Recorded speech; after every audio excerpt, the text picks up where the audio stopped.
আসসালামু আলাইকুম ওয়া রাহমাতুল্লাহি ওয়া বারাকাতুহু। আলহামদুলিল্লাহি রাব্বিল আলামিন।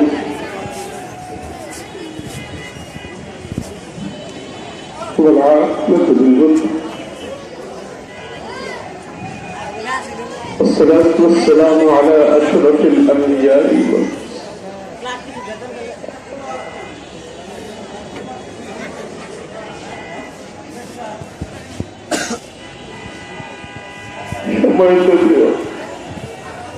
মুসলিম ভাইরা, সম্মানিত উলামায়ে কেরাম, বিভিন্ন মসজিদ থেকে আগত ইমাম সাহেবান, আমার সামনে সকাল থেকে এই খরতাপে দাঁড়িয়ে থাকা বিশাল ভেড়িতে শরীক হন আল্লাহর প্রিয় বান্দা, রসুলের পাকের প্রিয় প্রেমিকগণ, আজকের এই ক্রান্তি লগ্নে যারা উপস্থিত হয়েছেন সকলকে আন্তরিক মোবারকবাদ জানাচ্ছি। শুকর গুজার করছি সেই মহান রবের কাছে, যিনি শত প্রতিকূলতার মাঝেও আমাদেরকে এমন একটি সুন্দর প্রোগ্রাম আয়োজন করার তৌফিক দিয়েছেন। সেজন্য শুকর গুজার করছি তার দরবারে, সকলে করছি আলহামদুলিল্লাহ। আপনারা সাজুলিয়া দরবার শরীফের ডাকে সাড়া দিয়ে, ওলামায়ে কেরামদের ডাকে সাড়া দিয়ে আজকে যে আয়োজনটুকু করেছেন, আমরা বুঝতে পারি যে আমাদের ভিতরে রসুলের প্রেম আছে, ঠিক না? আমাদের ভিতরে রসুলের মহাব্বত আছে। রসুলের মহাব্বত ছাড়া কোনো মুমিন পরিপূর্ণ মুমিন হতে পারে না। রসুলের মহাব্বত ছাড়া কোনো মুমিনের ঈমানদারিতার আমলের কোনো মূল্য থাকে না। বিধায় যারা রসুলকে ব্যঙ্গ করেছে, আজকে শান্তিপূর্ণ রেলি আর সমাবেশের মাধ্যমে আমরা তাদেরকে বুঝাতে চেয়েছি, রসুলের বাড়ি সুদূর মদিনায়, রসুল সেখানে রওজা পাকে শুয়ে শুয়ে আমাদের জন্য কাঁদেন। তিনি আল্লাহর কাছে আমাদের জন্য বলেন, দোয়া করেন, রসুলের কাছে উম্মতের খবর যায়, উম্মতের দুরূদ শরীফ এবং সালাম রসুলের কাছে পৌঁছানো হয়। নবী সাইয়্যিদুনা মুহাম্মদ রাসূলুল্লাহ সাল্লাল্লাহু আলাইহি ওয়াসাল্লামের মদিনাতে থেকেও তিনি আমাদেরকে যেভাবে ভালোবাসা আমাদের ভিতরে আল্লাহ পাক তৈরি করে দিয়েছেন রসুলের প্রতি, এই ফ্রান্সের প্রেসিডেন্টকে বলতে চাই যে তোমার মতো এমন বহু প্রেসিডেন্ট ছিল যারা আমার রসুলের বিরুদ্ধে আচরণ করে তারা ধ্বংস হয়ে গেছে। আমেরিকার ট্রাম্প সে ঘোষণা দিয়েছিল, ফেল করলেও সে ক্ষমতা ছাড়বে না, ভোট কারচুপির কথা বলে, কিন্তু আল্লাহ পাক তাকেও অপদস্থ করেছেন, তার ক্ষমতা বিনাশ হয়ে গেছে।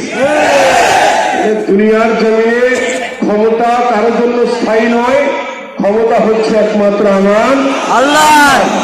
তাহলে ফ্রান্সের প্রেসিডেন্ট ম্যাক্রু যেই কথা বলেছে, যেই দিক নির্দেশনা দিয়েছে, যেভাবে সরাসরি রাসূলের অপমানে সে তার মত প্রকাশ করেছে, আমরা তার ভাষাকে নিন্দা জানাই, আমরা তার ভাষাকে নিন্দা জানাই। সকলে কি রাজি আছি? আল্লাহ পাকের কাছে আমরা দোয়া করি, আল্লাহ তাকে সহ তার দেশকে হেফাজত করুন, তাদেরকে আল্লাহ পাক হেদায়েত দান করুন। তবে আমার ভয় হচ্ছে আল্লাহর নবীর সামনে যারা বেয়াদবি করে, আল্লাহ পাক তাদেরকে ছাড়েন না, আল্লাহ পাক তাদেরকে ছাড়েন না। আবুল আহাব রসুলের চাচা, রসুলকে যখন দিলে দাওয়াত দিয়েছিল, আল্লাহ রসুলকে পাথর নিক্ষেপ করে ধ্বংসের বদয়া করেছিল। আল্লাহ রসুল সেখানে যদিও মনক্ষুণ্ণ হয়েছিলেন, সরাসরি কিছু বলেন নাই। আমার আল্লাহ নিজে ঘোষণা দিয়ে দিয়েছেন, তাব্বাত ইয়াদা আবি লাহাবি ওয়া তাব্বা মা আগনা আনহু মালুহু ওয়া মা কাসাব। আওয়াজ করে বলি আল্লাহু আকবার। আল্লাহ রাব্বুল ইজ্জত জানিয়ে দিয়েছেন, আবুল আহাব, তুমি আমার রসুলের ধ্বংসের বদয়া করেছ। আমার রসুলের ধ্বংস তো হবে না, আমার রসুল তো আমার। দুনিয়ার সমস্ত মাখলুকাত যদি তাকে অসম্মান করতে চায়, কেউ রসুলকে সম্মান করতে পারবে না। তার কারণ হচ্ছে রসুলের সম্মান দিয়েছেন আল্লাহ। আমার রসুলের পরম বন্ধু, আমার রসুল হচ্ছেন আল্লাহর পরম বন্ধু। সেই বন্ধুকে অপমান করলে বন্ধু কখনো চুপ থাকতে পারে? আল্লাহ রাব্বুল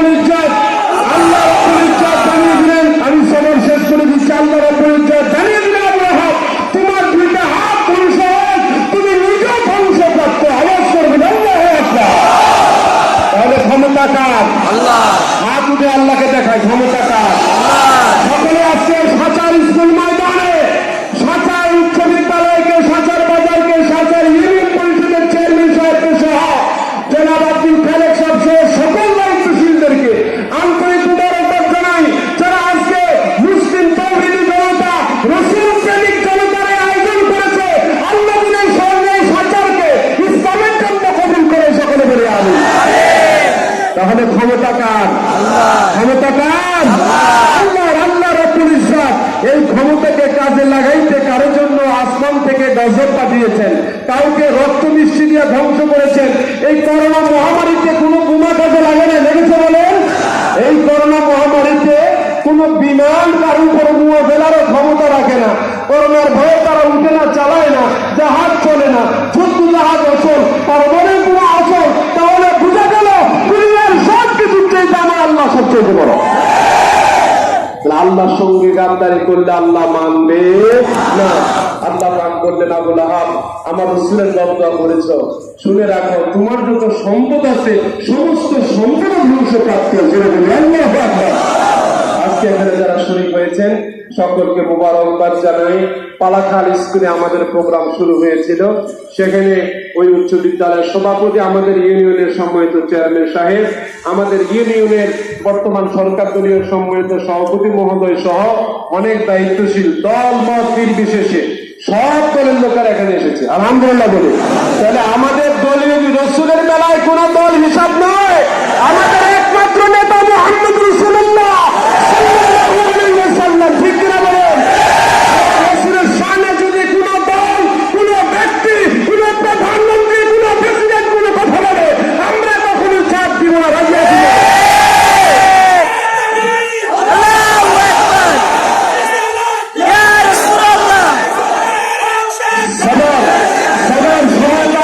আমি সংক্ষিপ্ত করছি। আজকে আমাদের পাশে যখন সারা বিশ্বের প্রতিবাদের ঝড় বইছে, তার এই ধারাবাহিকতায় বাংলাদেশেও যখন প্রতিবাদ হচ্ছে, প্রতিরোধ হচ্ছে, বাংলাদেশে যখন মানববন্ধন হচ্ছে, সরকার সহযোগিতা করছে, প্রশাসন সহযোগিতা করছে, তারই মাঝে এই কচুয়াকে কিছু খারাপ লোক কলঙ্কের কালিমা করিয়ে দিয়েছে। আপনাদের পাশে দাঁড়িয়ে আছে আজকে কিছু যুবক, কিছু ইমাম সাহেব পাঞ্জাবিতে রক্ত, কিছু যুবকের হাত দেখবেন বাধা, এই যে আপনাদের সামনে ডান পাশে হাত বাঁধা, নাক বাঁধা, দেখতে পাচ্ছেন? নাকের হাত ভেঙে গেছে, হাত ভেঙে গেছে। তিনি যুবলীগের ওয়ার্ড সেক্রেটারি, সম্ভবত মাথায় 5টা সিলি আছে। বলুন দেখি, ইমাম সাহেব একজন ইমামের এই ঢোলটা সিঁড়ি রেখেছে, একজন ইমামকে আপনারা 3,000 থেকে 5,000 টাকার বেশি বেতন দেবেন, অনেকেই দেন না, ঠিক কিনা বলুন? নিজের সংসার 15-20,000 চলে না, একজন ইমামের বেতন 3,000 5,000 কেমনে চলে? সেই ইমামকে আজকে এতদিন হসপিটালে, তাদের সংসারগুলো কে দেখেছে বলুন তো? আল্লাহ। আল্লাহ দেখেছে। কে দেখেছে? তাহলে আপনারা মুসলমান হিসাবে এই সমস্ত নবী প্রেমিকদের উপর, আলেম ওলামাদের উপর হামলা হয়েছে, এই হামলায় কচুয়ায় দৃষ্টান্তমূলক বিচার চাই কি চাই না? আল্লাহকে দেখা বিচার সকলে কি চায়? সকলে কি বিচার চায়? আলহামদুলিল্লাহ, আল্লাহ রাব্বুল ইজ্জত আমাদের সকলের সুবুদ্ধি দান করুন। আমি আমাদের বর্তমান এই কচুয়া থানার এমপি মহোদয়, ওনার সঙ্গে আমার দীর্ঘ সময় কথা হয়েছে। তিনিও বলেছেন যারা অপরাধী তাদেরকে শাস্তি দেওয়ার জন্য। সম্মানিত ওসি মহোদয় আমাদের বর্তমান যিনি এসেছেন, তিনি নতুন মানুষ, আমি ওনাকে মোবারকবাদ জানাই। আমরা থানায় বসেছি, উজারি মাদ্রাসা, তারপরে কচুয়া মাদ্রাসা সহ উত্তর কচুয়া, দক্ষিণ কচুয়া, পশ্চিম কচুয়া, পূর্ব কচুয়া আলেম ওলামারা আমরা বসেছি। আমাদের সেই বসার আলোকে ওসি সাহেবের সঙ্গে দেখা করতে গিয়েছি। আমরা সেখানে যাওয়ার আগেই তিনি 1 নম্বর আসামিকে অ্যারেস্ট করেছে, আবাস করে দিল, আলহামদুলিল্লাহ। ওসি মহোদয়কে মোবারকবাদ জানাই। শুধু তাই নয়, এই ইমাম আলেমরা সহ এই সমস্ত রোগীদের চিকিৎসা ভার বহন করার জন্য, তাদের জন্য কিছু খাবারের ব্যবস্থা করব, সেজন্য আমরা একটা ফান্ড গঠন করেছি 1 লক্ষ টাকা। আমরা আলেম ওলামারা সেখানে দিচ্ছি। আপনাদের থেকে অনেকে শরীক হয়েছেন, শুনে খুশি হবেন। যখন এটা ওসি মহোদয়কে বললাম, ওসি মহোদয় নিজেও আমাদের সঙ্গে এই আলেম ওলামার রোগীদের জন্য 5,000 টাকা শরীক হয়েছে। আল্লাহ ওনাকে কবুল করুন, সকলে বলি আমিন। আজকে ওনার সঙ্গে কথা হয়েছে। আজকে আমাদের মিছিলের সামনে পিছনে পালাখাল স্কুল থেকে শুরু করে কচুয়া সাঁতার পর্যন্ত তিনি প্রশাসনের ব্যক্তিবর্গ দিয়ে আমাদেরকে আন্তরিক সহযোগিতা করেছেন। তাহলে আমরা বুঝতে পারছি প্রশাসনও চায় এটার বিচার হোক, ঠিক না? সরকার যেখানে প্রধানমন্ত্রী নিজে তাকে সমর্থন দিচ্ছেন, সেখানে ওই সমস্ত যেই ব্যক্তিরা তাদের এই অনুষ্ঠান তারা যারা হামলা করেছে, আমরা চাই অবিলম্বে তাদেরকে গ্রেপ্তার করে দৃষ্টান্তমূলক শাস্তি প্রদান করা হোক। যদি শাস্তি প্রদান করা না হয়, যদি এটা নিয়ে গরিমিষ্টি করা হয়, রাজনীতি করে খেলার চেষ্টা করা হয়,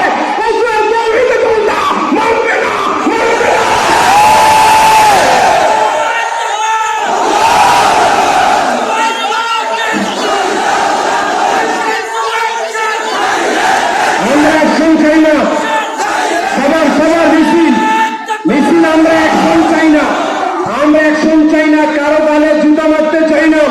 আল্লাহ রাসূলের স্বভাব চরিত্র এটা ছিল না। আল্লাহ রাসূলকে তরবারি মারতে গেছে, আমার রাসূল হাসি দিয়ে গ্রহণ করেছে। ঠিক কিনা বলুন? আল্লাহ রাসূলকে হত্যা করতে গিয়েছে, আমরা সেই রাসূলের প্রেমিক, যে রাসূলের সামনে হযরত তালহা দাঁড়িয়ে 70টা তীর গায়ে দিয়েছে, তারপর জমিনে শুয়ে পড়ে নাই, আমার রাসূলের সামনে দাঁড়িয়েছিল। আল্লাহু আকবার। আমরা সেই রাসূলের উম্মত। ঠিক কিনা বলুন? সেই রাসূলের গায়ে অপমান লালিমা কালিমা পড়াই তো আমরা জীবন থাকতে দিতে পারি, আমাদের রক্ত থাকতে দিতে পারি না। তাহলে আমাদের ঐক্যবদ্ধ হতে হবে।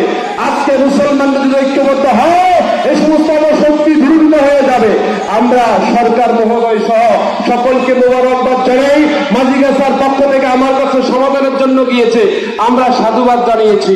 আমরা আলেম ওলামারা ঝগড়াঝাটি চাই না, সমাধান চাই। তারা যদি এসে ছোট হয়, সঠিক ন্যায্য ইনসাফ মুক্ত বিচার হয়, তাহলে সেই বিচারের আলোকে আমরা তাদেরকে ইনশাআল্লাহ তাআলা বসতে রাজি আছি। ঠিক আছে কিনা? তবে আমার কোন ইমাম ও আলেম, আমার কোন নবী প্রেমিকের গায়ে যদি আরেকটা হাত উঠে, আমরা সেই হাতকে ছেড়ে দিব ইনশাআল্লাহ। আমরা গর্জে উঠেছি, গর্জে উঠবো। আজকের প্রোগ্রাম যারা আয়োজনে সহযোগিতা করেছেন, ইমাম ও আলেমরা যারা ত্যাগ স্বীকার করেছেন, প্রশাসনের ভাইয়েরা, সংবাদ কর্মীরা, কচুয়া বাজারের সম্মানিত সভাপতি জনাব জাকির হোসেন সাহেব সহ যুবলীগের সম্মানিত সেক্রেটারি জনাব শাহজালাল প্রধান সহ কচুয়াতে যারা সেখানে দাঁড়িয়ে দাঁড়িয়ে আপনাদের গাড়িগুলো ইয়ে করেছেন, পিএসবি ডিবি সহ যে সমস্ত গোয়েন্দা বিভাগের লোকেরা, প্রশাসনের যে ভাইরা আমাদের কাছে ছিল, সাথে ছিল, আল্লাহ রাব্বুল ইজ্জাত পুলিশ ভাইদেরকে সহ আজকের এই অনুষ্ঠানকে কবুল করুক। আল্লাহ কবুল করুক, সকলে বলি আমিন। আমি সাঁচার বাসীদের আরেকটু প্রশংসা না করে পারছি না। গত জুমা সাঁচার করেছিলাম, সাঁচার বাসীরা আপনাদের জন্য এই মাঠটা খালি করেছে। সাঁচারের চেয়ারম্যান সাহেব নিজেও 5টা গাড়ি দিয়েছে। কথা বুঝতে পেরেছেন? ওনার ছেলে সাদ্দাম এই মাইক লিল্লাহিয়ার টানায় দিচ্ছে। আলহামদুলিল্লাহ বলবেন না? এই মাইকের কোনো খরচ দিবেন। আব্দুল খালেক মিয়া, জসিম মাস্টার, বেলাল মিয়া, আরো অনেকে গাড়ি খরচ বহন করেছে। আমার গ্রামের, আমাদের ইউনিয়নের অত্র পুরো কচুয়া থেকে যারা এসেছেন, 5 number, 3 number, 1 number, 2 number, 6 number, 7 number, 8 number সহ পুরা কচুয়া থেকে যারা এসেছে, কালকে রাতে কচুয়ার কিছু যুবক রাত্রে 1টা না 2টা পর্যন্ত আমার দরবারে ছিল। আল্লাহ পাক এদেরকেও দিনের জন্য কবুল করুক, সকলে বলে আমিন। তাহলে সেই যুবকরা আজকে এখানে এসেছেন, আমরা শান্তি চাই না অশান্তি চাই? বলেন তো, যাওয়ার সময় ঝগড়া করবেন না, দুরূদ শরীফ পড়তে পড়তে যাবেন। খেয়াল থাকবে তো? জিকির করবো কার? দুরূদ করবো কার? নবীজি। এতক্ষণ তো পুলিশ ছিল, ধরেন এখন পুলিশ থাকবে না, এখন আমার আল্লাহই হচ্ছেন আমার পুলিশ, আমার আল্লাহই হচ্ছেন আমার রক্ষাকারী। বিধায় আজকের এই গণসমাবেশ থেকে আমরা জানিয়ে দিতে চাই, আল্লাহ রাস্তে আমরা ইনশাআল্লাহ তাআলা শান্তিপ্রিয় মুসলমান। আমরা হিন্দু ভাই, খ্রিস্টান, বৌদ্ধ সবাই সম্প্রীতি মূলক আচরণ আমরা করতে চাই। আমরা চাই না কোনো বিক্ষিপ্ত আচরণ করতে। আল্লাহ রাব্বুল ইজ্জাত এই সমস্ত মানুষগুলোকে কবুল করুন। আমরা যারা আজকে এখানে আসছি, আমরা